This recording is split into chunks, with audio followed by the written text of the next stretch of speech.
Compañera Daniel Vargas. Daniel es estudiante de medicina de octavo semestre de la UPTC. Es egresado de la Escuela Tecnológica Instituto Técnico Central del 2015. Bueno, también hace parte de la Asociación Científica de Estudiantes de Medicina de la UPTC, del cual fue oficial local en Derechos Humanos del 2017 al 2018, oficial local de Educación Médica en el 2018 al 2019, y actualmente es presidente de la asociación y director del CEF de Psiquiatría. Entonces, bueno, damos una bienvenida a nuestro ponente y el espacio es todo tuyo, Daniel. Hola, Meli, muchas gracias a todos y a todas por el espacio, por la invitación. Y bueno, vamos a hablar de un tema importantísimo. ¿Me confirman, porfa, si pueden ver mi pantalla?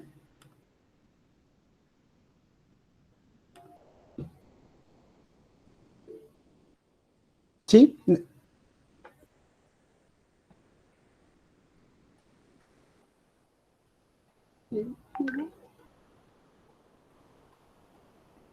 Sí, ahí la vemos. Listo, gracias. Entonces, bueno, como les dijo Meli, mi nombre es Daniel Vargas y vamos a hablar de salud mental en la diversidad, un abordaje comunitario. Conflicto de intereses, no tengo ninguno por declarar. Entonces, bueno, perdón, se me pasó la diapositiva. Me gustaría escucharles y me gustaría saber qué concepción tienen ustedes acerca de la salud mental.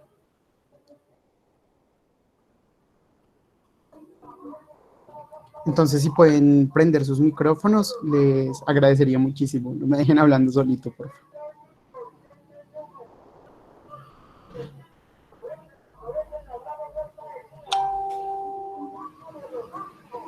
Salud mental respecto a qué cosa te preguntas. A salud mental en general. Salud mental. Salud es el estado del bienestar.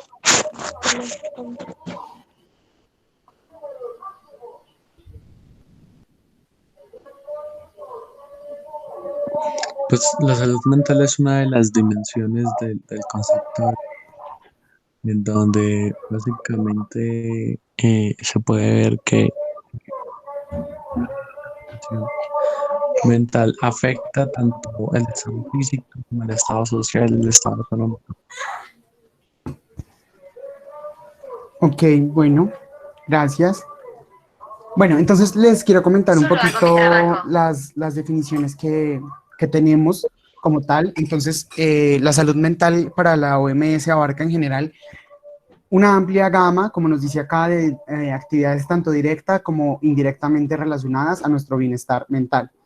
Y lo relacionan directamente con la definición general que tenemos de la OMS como salud, que es el estado de completo bienestar físico. Acá incluye la parte mental, social, y no solamente la ausencia de afecciones o enfermedades. Esto es importante porque, bueno, si vamos a hablar del tema como tal, es importante que sepamos en dónde vamos a estar parados y paradas. Entonces, esta se va a estar directamente relacionada con aquella promoción del bienestar, es decir, hablamos desde atención primaria hasta ya la atención terciaria e incluso cuaternaria. ¿Con qué objetivo? ¿Qué queremos? Prevenir los trastornos mentales, en caso que se den, tratarlos, y cuando se estén dando, no permitir que cuando se presenten las enfermedades mentales quiten calidad de vida a las personas y tengamos la oportunidad de rehabilitarlas. ¿Con qué fin? Con que sean personas funcionales, y a lo que a mi parecer es aún más importante, tengan calidad de vida, y busquemos, aunque muy subjetivo, el estado de plenitud, felicidad y equilibrio.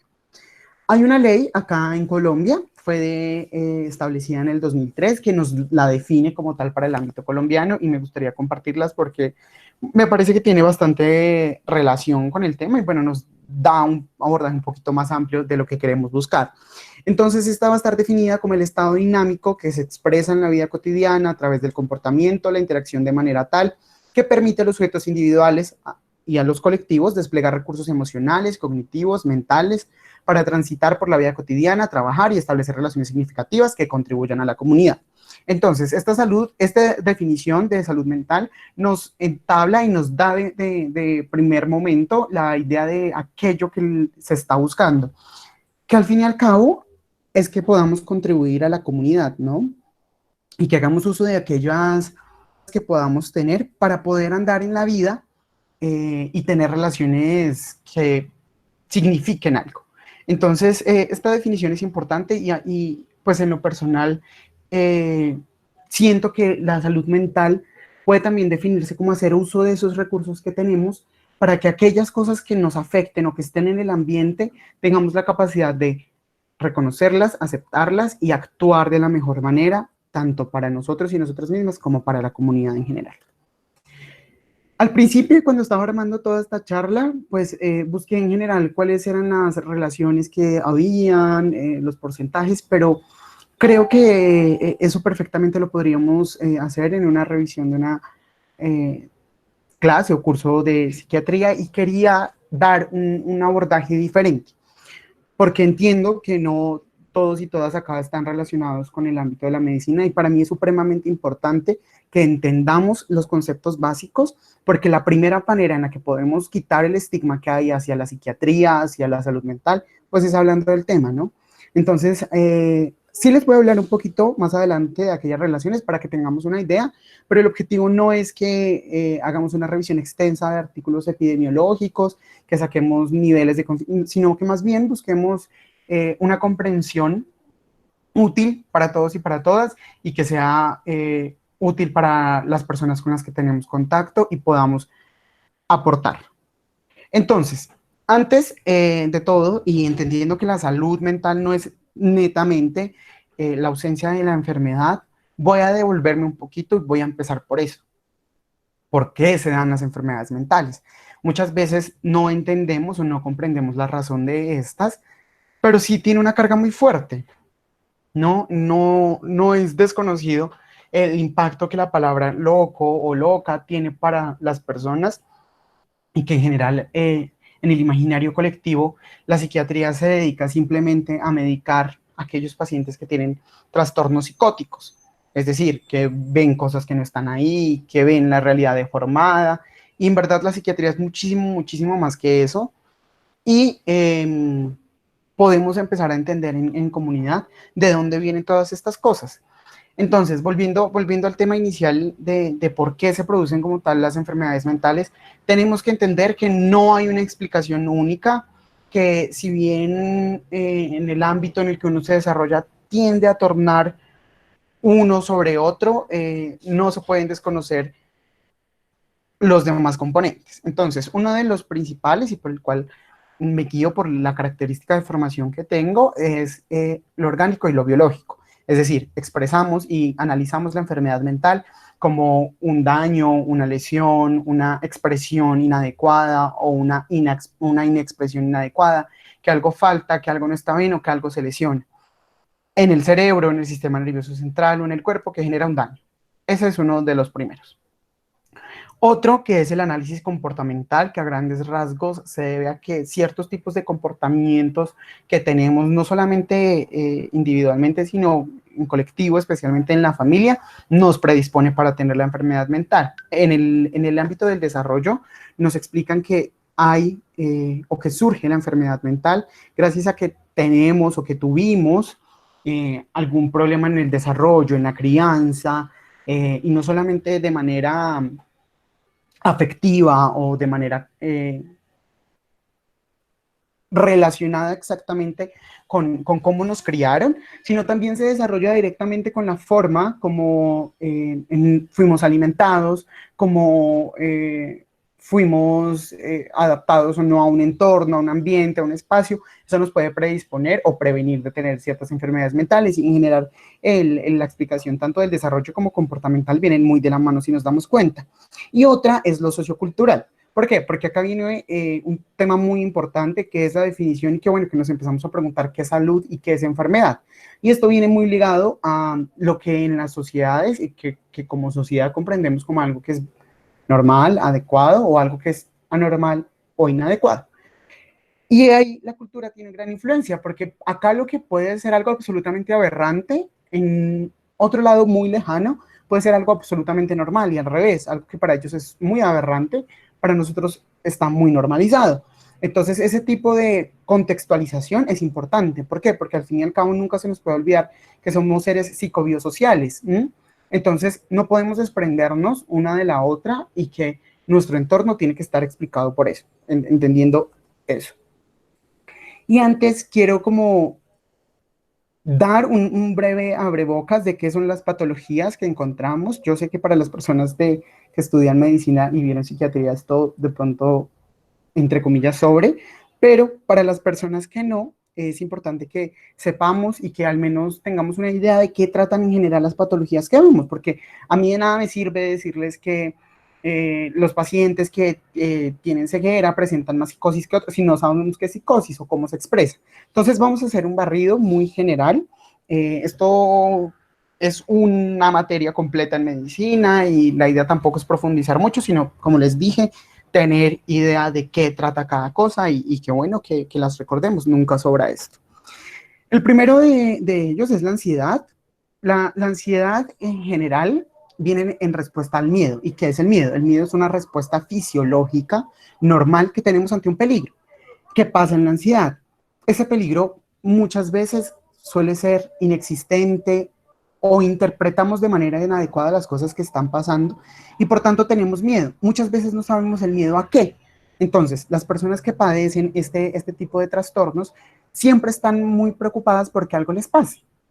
Por ejemplo, en el primer trastorno que vemos ahí, porque hay muchas formas de ver la ansiedad es uno de los trastornos más multifacéticos, porque asimismo como el miedo es una de las expresiones más evolutivas que tenemos, pues asimismo se expresará de maneras muy diversas.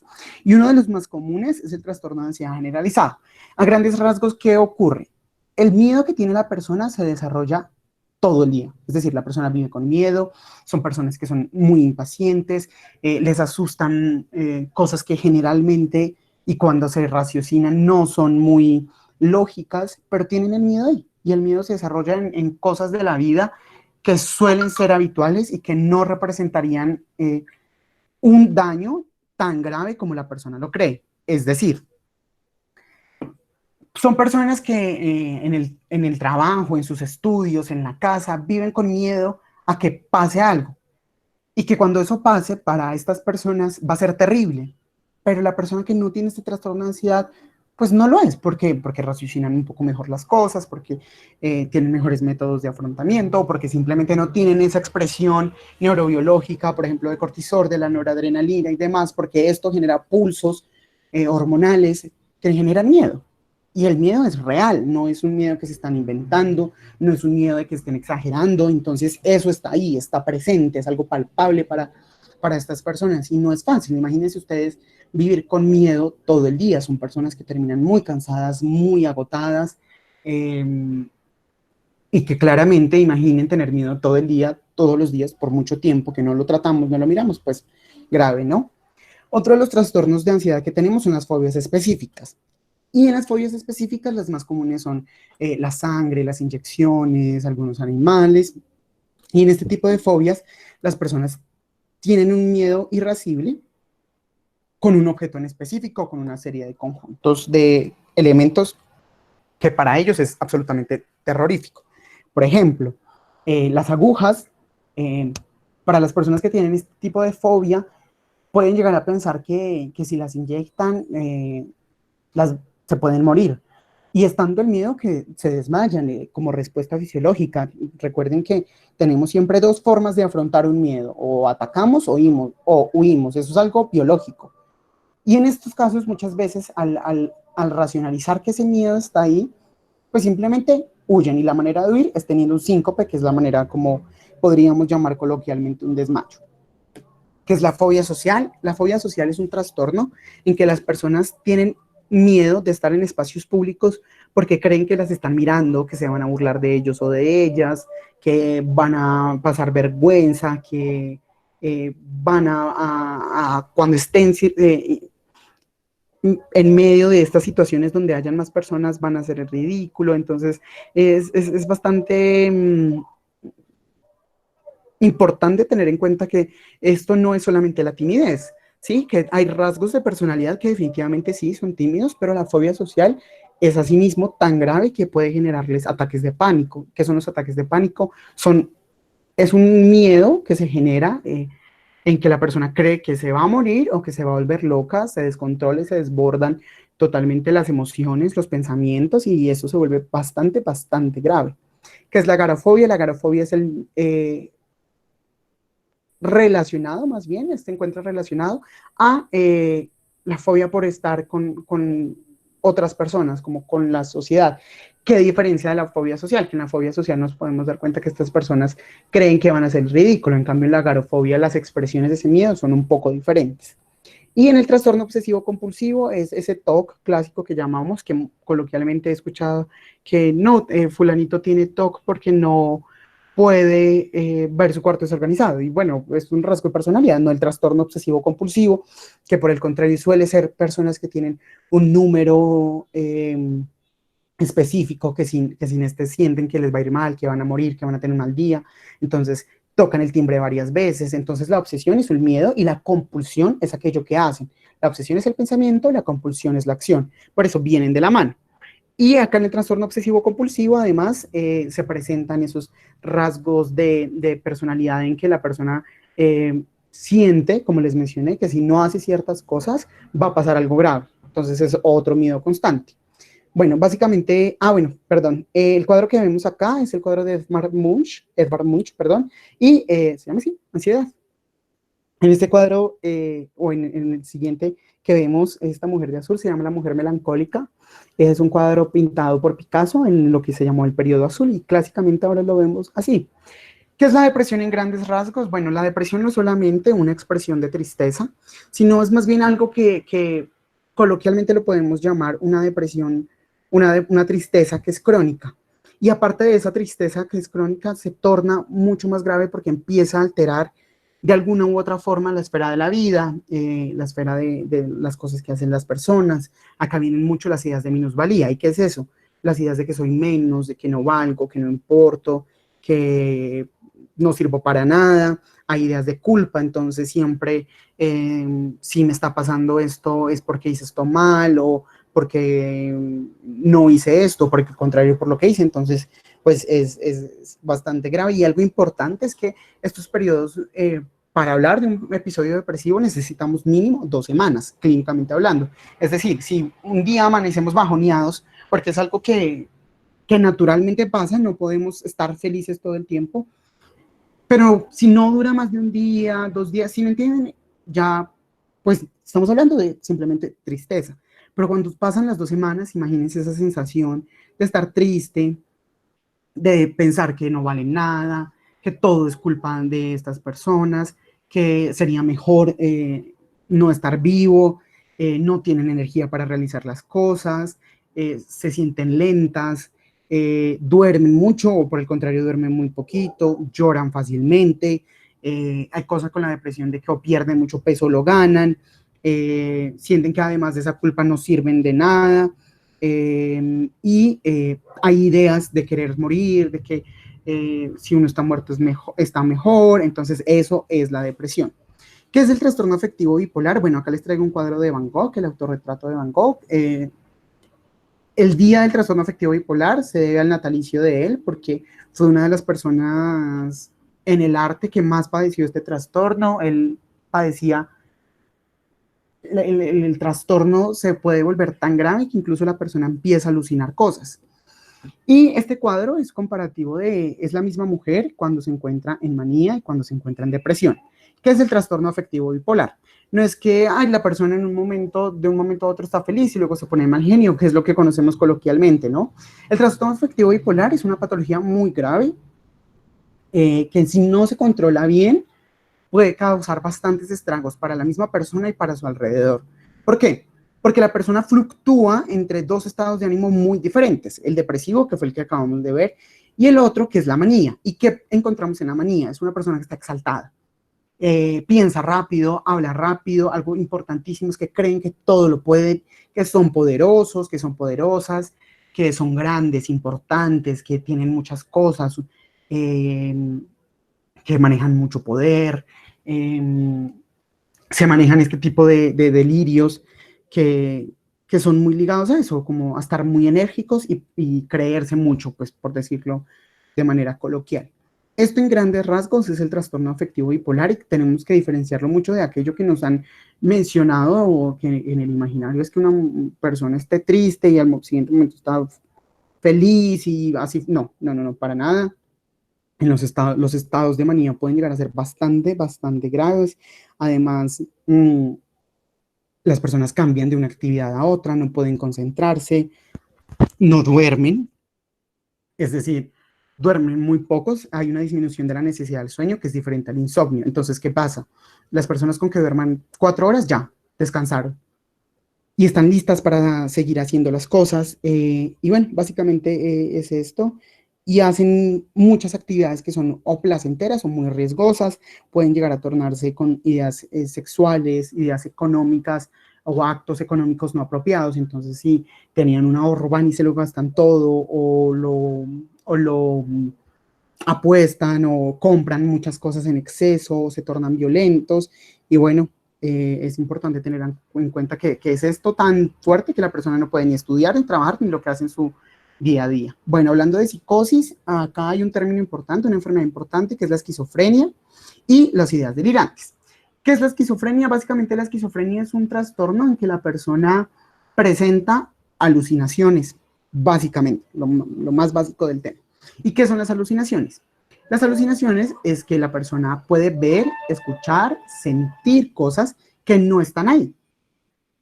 Muchas veces este tipo de psicosis o de esquizofrenia llega a tornarse molesta para la persona. ¿Por qué? Porque empieza a escuchar que la tratan mal, un ejemplo, o le piden que haga ciertas acciones. Entonces, para la persona esto es bastante grave. ¿Y qué son los delirios? Los delirios es diferente a delirium. Los delirios son aquellas ideas que son muy irreales, pero que la persona las cree reales.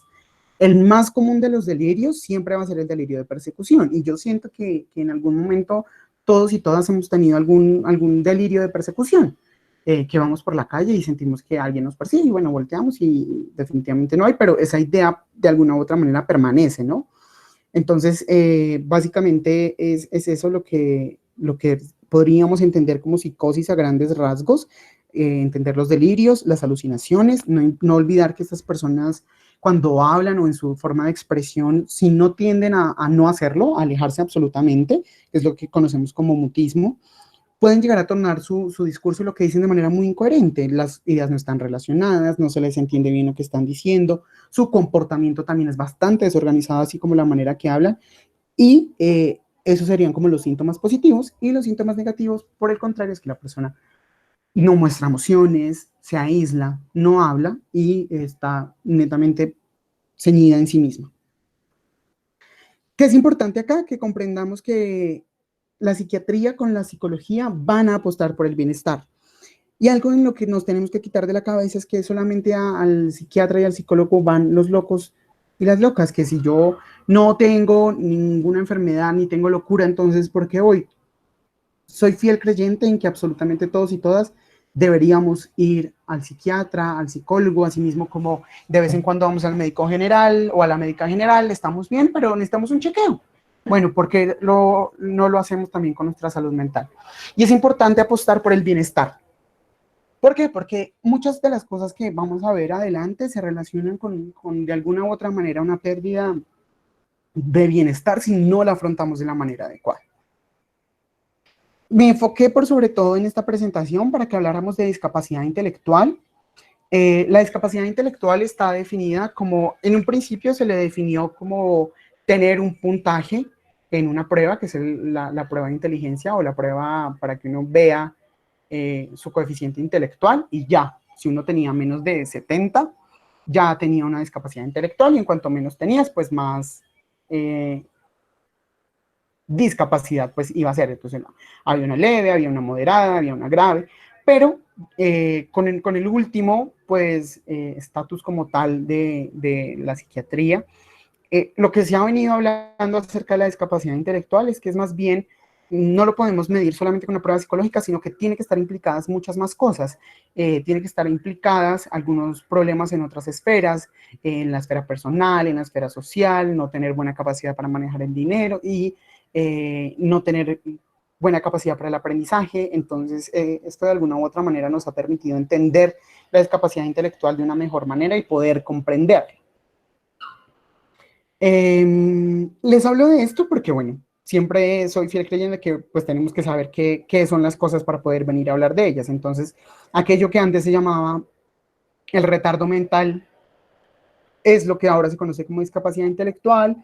Y algo importante, y a lo que vengo con este tema y por qué lo puse acá, es que la discapacidad intelectual es una de las discapacidades que más comorbilidad psiquiátrica tienen. ¿Y por qué pasa esto? Porque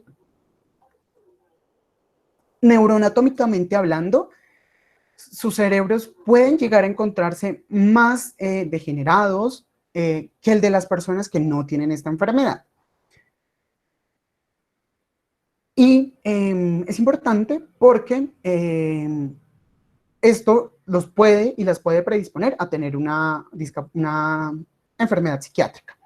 Hay algo muy importante que se llama el efecto eclipsador de la discapacidad intelectual. Fue un término que acuñaron Reis, Levitan y Cisco, y que habla básicamente de esto, que muchas veces, y es el problema con el que quiero que hablemos acá, es que a veces esas cuestiones propias de la discapacidad intelectual no se pueden diferenciar bien de aquellas patologías psiquiátricas. Entonces, recuerdo mucho una paciente con síndrome de Down que era muy agresiva. Y la familia siempre se había acostumbrado a ella porque siempre había sido una persona muy agresiva. Cuando en verdad lo que tenía esa paciente estaba desarrollando ya alucinaciones francas y tenía una esquizofrenia muy desarrollada y muy avanzada. Y se podía saber que tenía eso porque ya su cerebro estaba bastante degenerado y las alucinaciones eran muy graves, muy constantes y muy resistentes al tratamiento. Entonces, básicamente esto es el efecto eclipsador. No podemos diferenciar, o no se diferencia más bien, para los familiares, para las personas que ven en el entorno, una cosa de la otra. Es complejo el diagnóstico, pero no es imposible. Y depende mucho de las características de cada paciente. Cada paciente es un mundo diferente y cuando les evaluamos podemos decir, bueno, esto puede significar hacia su discapacidad intelectual o definitivamente esto ya es otra cosa y estamos hablando de una patología propiamente dicha. Como les dije, quería que no esto fuera netamente epidemiológico, pero es importante traer pruebas, ¿no? Este es un estudio que realizaron hace 2 años, el que evaluaban la discapacidad intelectual en niños y adolescentes. Entonces, encontraron que aquellos que no tenían discapacidad intelectual, más o menos 411 no tenían un trastorno de salud mental, una enfermedad psiquiátrica. En cambio, 471 sí lo tenían en la discapacidad intelectual ligera o moderada. En cambio, en discapacidades que son severas o profundas no encontraron una diferencia pues tan amplia. Y esto lo podemos ver acá, que las diferencias en este caso son significativas y en este no son tan significativas. Entonces, más o menos, ¿qué podemos llegar como conclusión? Que es importante que entendamos dónde se realizó esto, que es para un grupo específico y que no es una regla general, porque no es un estudio pues multicéntrico que se haya hecho con personas de todo. No, esto es un ejemplo apenas de lo que podría ser la verdad. Que en trastornos de discapacidad intelectual ligera o moderada hay una relación o hay una predisposición de tener una enfermedad mental y en personas con una discapacidad intelectual severa profunda esto no se relaciona. ¿Por qué pasa esto? Porque, por ejemplo, para generar como tal episodios alucinatorios o delirios completamente formados, es más difícil cuando un cerebro no está tan bien formado. ¿Por qué? Porque se necesitan muchas asociaciones neuronales. Entonces, como no están tan presentes, pues es menos probable que las tengan. Y definitivamente la esquizofrenia y los trastornos psicóticos son una fuerte carga de enfermedad que puede presentarse acá. Pero, ¿qué más es importante? Que no olvidemos que muchas de estas personas van a generar episodios de depresión y ansiedad, y especialmente aquellos trastornos afectivos cuando, bueno, o tienen una predisposición por la familia per se o el mismo entorno contribuye a que esto se produzca. ¿Qué encontramos con la sordera? Bueno, esto es importante porque tenemos que primero entender que hay dos tipos de sordera, la prelocutiva y la poslocutiva. ¿Qué es la sordera prelocutiva? Es la sordera que se da antes de que la persona aprenda el lenguaje, aprenda a hablar.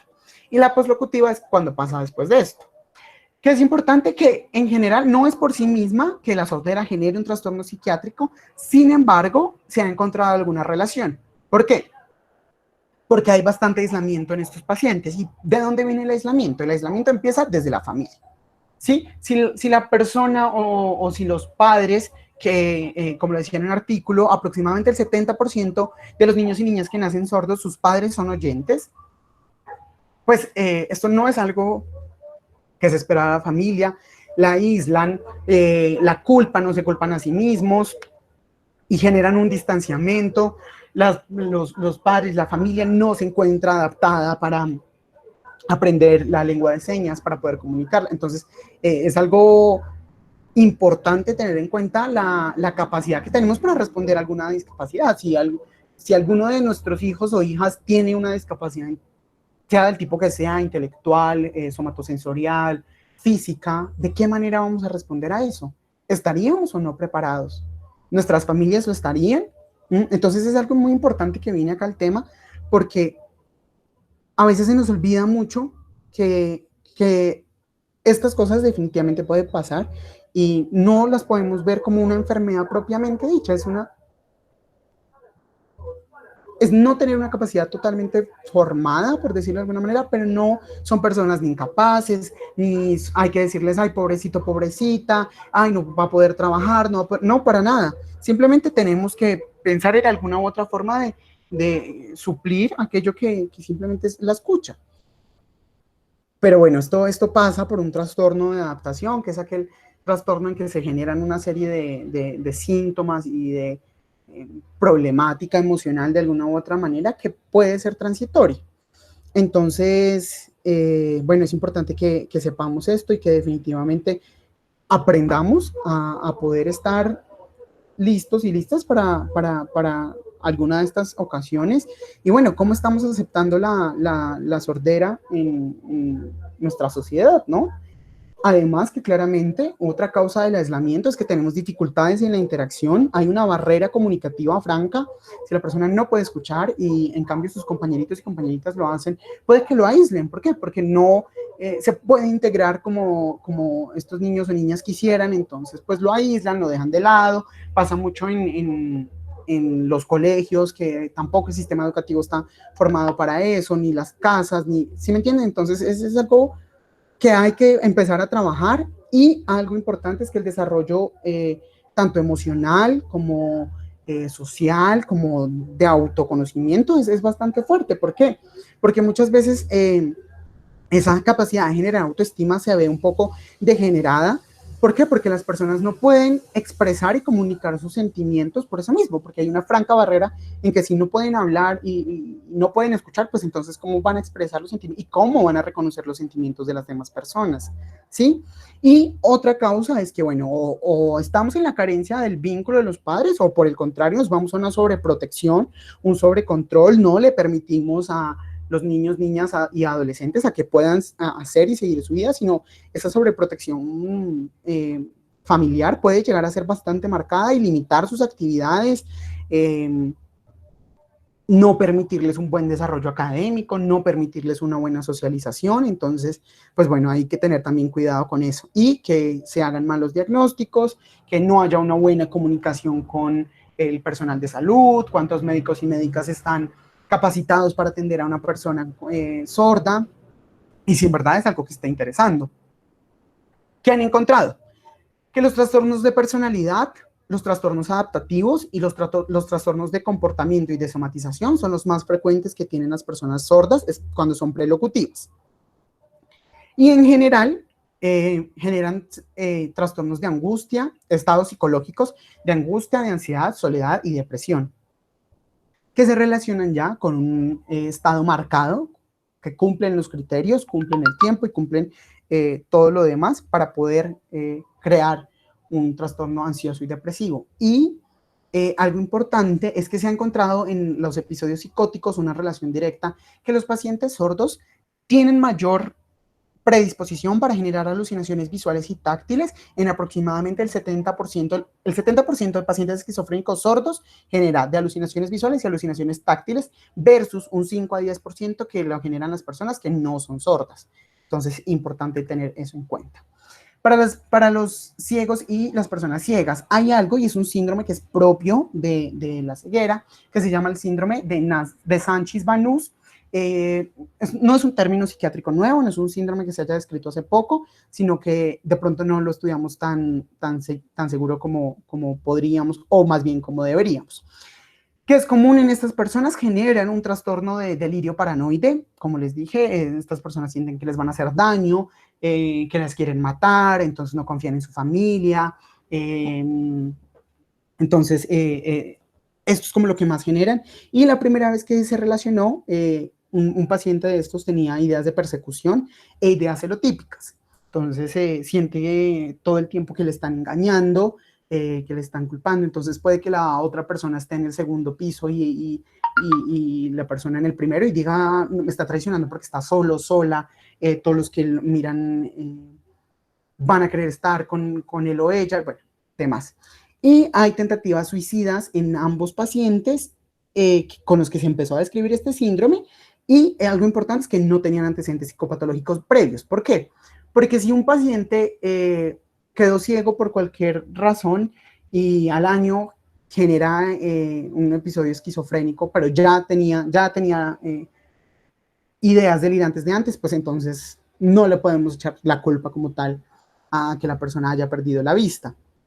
Algo importante es que la psicosis acompaña muchísimo a la ceguera y no tienen que ver en general con un conflicto adicional o que la ceguera sea más prevalente o más fuerte para el no.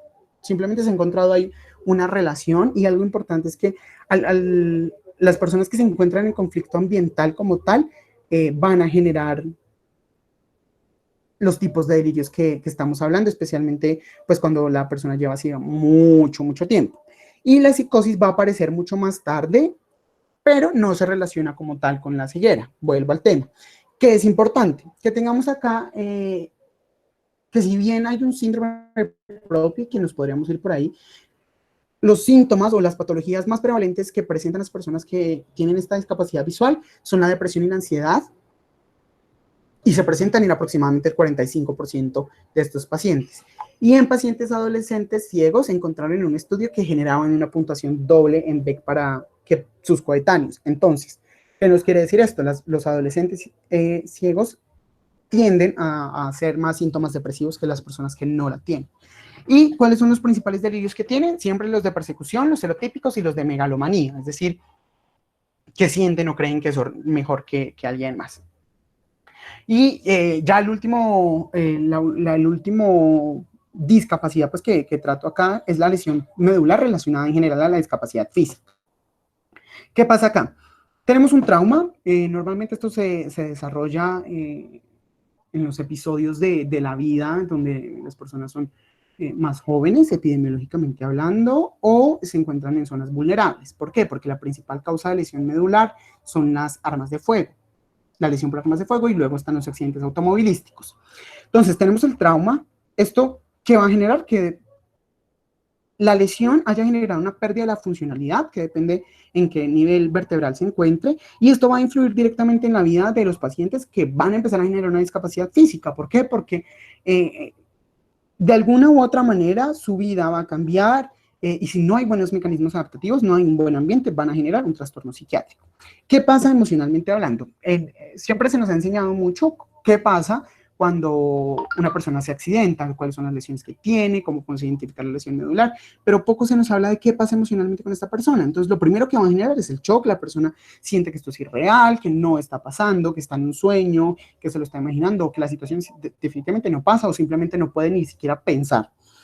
Empieza un periodo de negación en el que se niega la existencia de la enfermedad, se niega que eso pasó, no aceptan el pronóstico, no aceptan los diagnósticos. Luego viene un periodo de protesta en que la persona se queja, culpa al Estado, culpa a su familia, empieza a culparse a sí misma, y ya luego empieza a generar un proceso de adaptación, que es aquella transición en que de alguna u otra forma pasan de la queja a aceptarlo de alguna manera, a estar tristes, y ya definitivamente luego identifican su enfermedad y se empoderan. Este modelo que encontramos acá es una propuesta que se tiene teórica. ¿Por qué? Porque no todos los pasos son necesarios. Y no quiere decir que esto sea una escalera que absolutamente todas las personas vayan a tener, que entonces todas las personas que han tenido trauma medular pasan por shock, negación, protesta, adaptación, depresión e identificación, porque definitivamente no va a pasar así. ¿Qué pasa? Cuando de alguna u otra forma, ya sea si la persona genera los periodos de negación, de protesta, o simplemente pasa definitivamente a la resolución porque tiene buenas capacidades emocionales de desarrollarlas, sea por lo que sea, rasgos de personalidad premórbida, empieza a reinsentarse, a seguir con su vida, ya decide volver a trabajar, decide volver a estudiar y empieza a presentarse con una serie de problemas. ¿Con cuáles? Por ejemplo, la persona vivía en un edificio de 7 pisos que no tiene escalera, que no tiene ascensor, perdón, y la escalera empieza a presentársele un problema. Punto 2, el tipo de trabajo que tiene o la arquitectura en general de su entorno, de su ciudad, de su trabajo, no está diseñada para que pueda reincentrarse de la mejor manera el trabajo y que siga su vida como debería.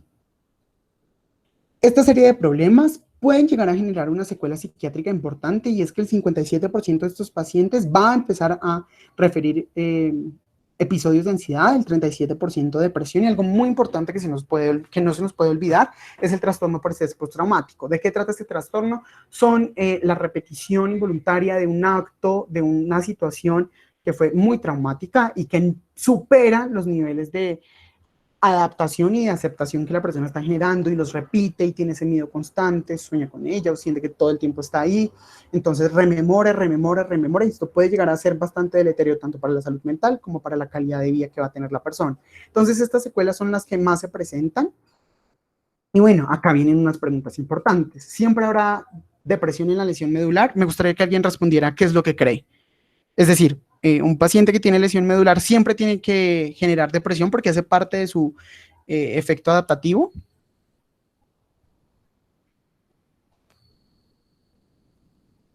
Les escucho.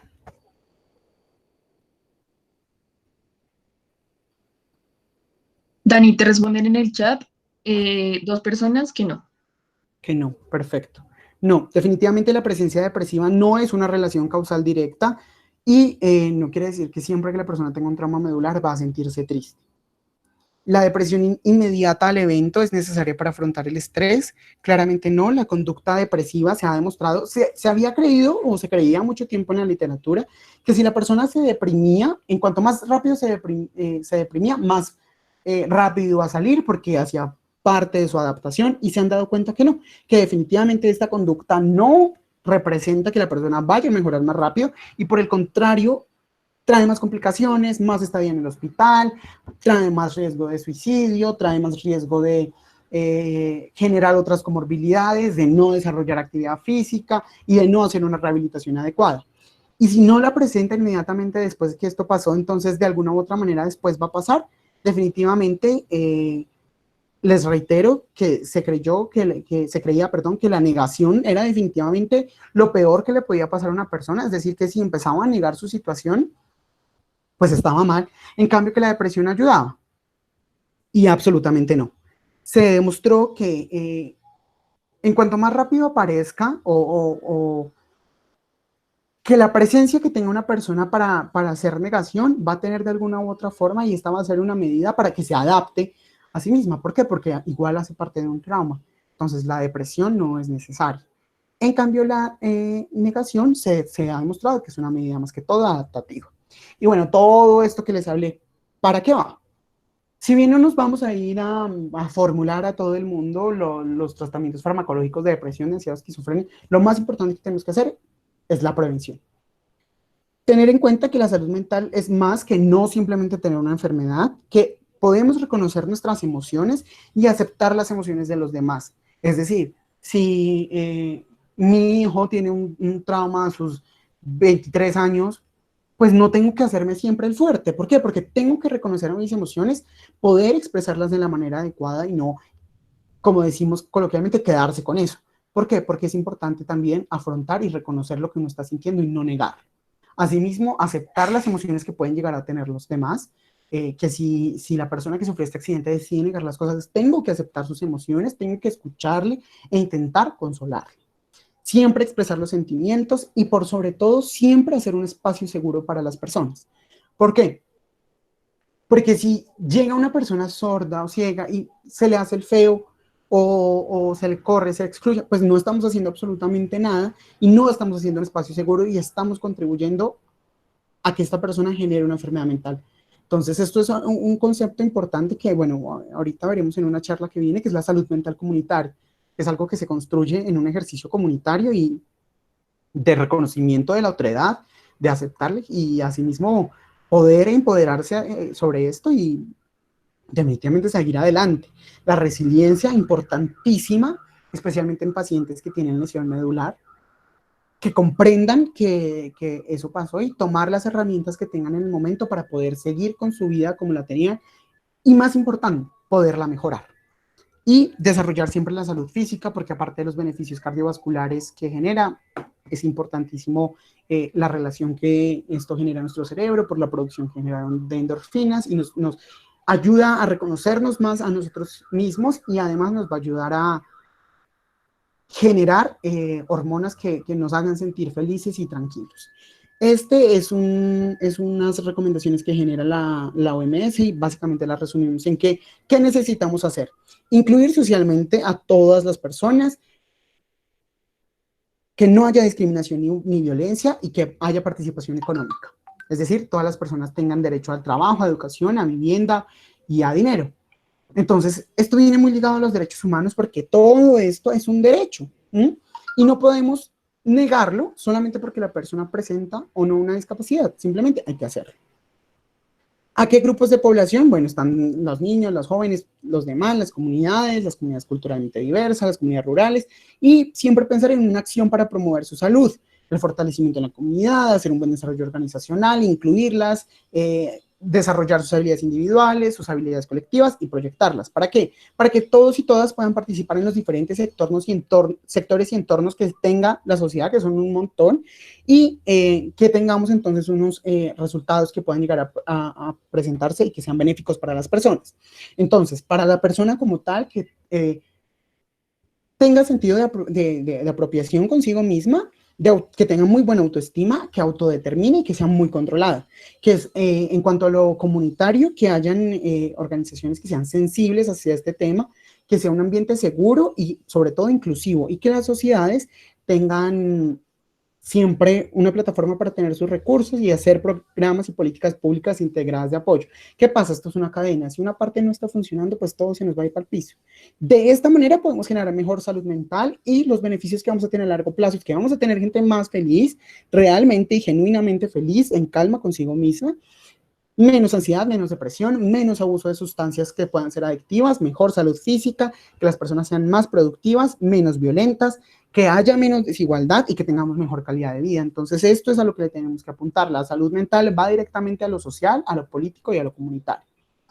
¿Qué es importante que tengamos en cuenta? Mejorar siempre la nutrición, mejorar la vivienda que puedan tener las personas, siempre mejorar la educación para todos y para todas, reducir toda inseguridad económica que tengamos, promover el fortalecimiento, la creación de las redes comunitarias y siempre prevenir el consumo de sustancias adictivas. De esta manera y teniendo todo en cuenta esto, asociado a la discapacidad, a la inclusión, a aceptar que están, que existen, que las visibilicemos y que pensemos el mundo también para las personas que no pueden ver, no pueden escuchar, que necesitan una silla de ruedas. Entonces, pensarnos como sociedad que estamos realmente haciéndolo todo muy mal. Estamos excluyendo a las personas, que no estamos haciendo bien las cosas, que el diseño de las ciudades, de los espacios públicos no está bien hecho y dejar de ver y de pobretear, entre comillas, la discapacidad, sino simplemente entenderla como una capacidad diversa y que la discapacidad intelectual no es el retrasado, ni que el ciego entonces, ay, pues no ve, entonces dejémoslo de un lado, y que el que no puede caminar, entonces pues no, sí. Esas barreras hay que quitarlas y yo siento que para empezar a cambiar el mundo, lo tiene que empezar a cambiar uno mismo. Entonces dejar de lado como estas ideas que aparte de violentas, son degradantes y que nos evalúan mucho la calidad de seres humanos que estamos siendo. Y siempre, y vuelvo al tema, la salud mental es un asunto de todos, y que así como el lenguaje debe ser inclusivo, la salud mental también debe ser. La que te hicieron antes, Daniel Amo preguntó, ¿el término actual no es diversidad motriz o cognitiva? Sí, sí, sí, sí, claramente actualmente nos estamos moviendo en definitivamente quitar la palabra discapacidad, que sí, definitivamente en lo personal no genera ningún estigma, para la sociedad sí puede hacerlo. Entonces, buscar la forma que nos quitemos ese estigma, puedes empezar siendo con la lingüística, que es algo que construimos como sociedad y que definitivamente si esto va a aportar a hacerlo, pues habrá que hacerlo. Sin embargo, pues sigue siendo un término que en medicina pues utilizamos, pero sí, totalmente tienes toda la razón, definitivamente es la manera adecuada de empezar a quitarnos ese estigma, empezando por el lenguaje, porque como decía Wittgenstein, el mundo que creo o que hago con las palabras es el mundo propio de mi imaginario, entonces definitivamente sí, los límites de mi lenguaje son los límites de mi mente. Tienes razón. Gracias. Y también, bueno, un comentario que también nos hacen en el chat, Sebastián Ortiz dice, no olvidar el ámbito de la actividad sexual en pacientes con lesión medular, pues no es un ámbito del olvido en ellos. Sí, claramente es algo que no podemos dejar de lado, que las esferas deben evaluarse individualmente y que tenemos que empezar a hacer una rehabilitación completa. Pues, el objetivo de esta charla como tal era hablar sobre la rehabilitación y sobre los procesos psicológicos y psiquiátricos y mentales que se están desarrollando, pero claramente todas las esferas que se deban rehabilitar, tratar e intervenir, hay que hacerlo. Y no solamente en los pacientes que tienen la lesión medular, sino también en las personas con discapacidad intelectual, en las personas sordas, en las personas con discapacidad visual y demás. Y bueno, también te felicitan en el chat por la Gracias. presentación y adicionalmente Alejandra Sánchez pregunta, ¿a qué mecanismos o alternativas se pueden recurrir para que las problemáticas de salud mental no sean normalizadas en nuestra sociedad? Pues mira, yo siempre he sido fiel creyente de que el tema tenemos que hablarlo, que el tema no se puede limitar a que hablemos de ansiedad, de depresión, de trastorno afectivo bipolar a las personas que estamos en el ámbito de la salud. Siento que de alguna u otra manera la primera forma de normalizar eso es hablándolo.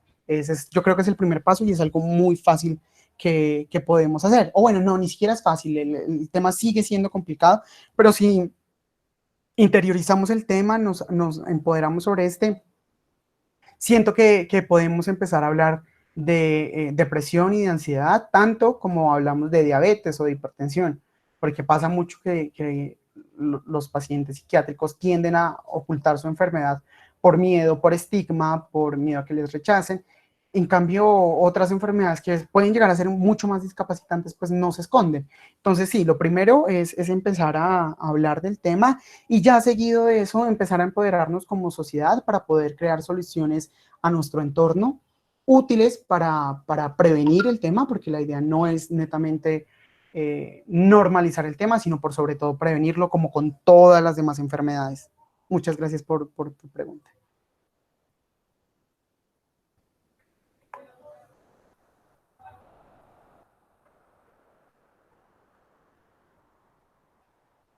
¿Hay alguna otra pregunta? ¿Algo que quieran que hablemos?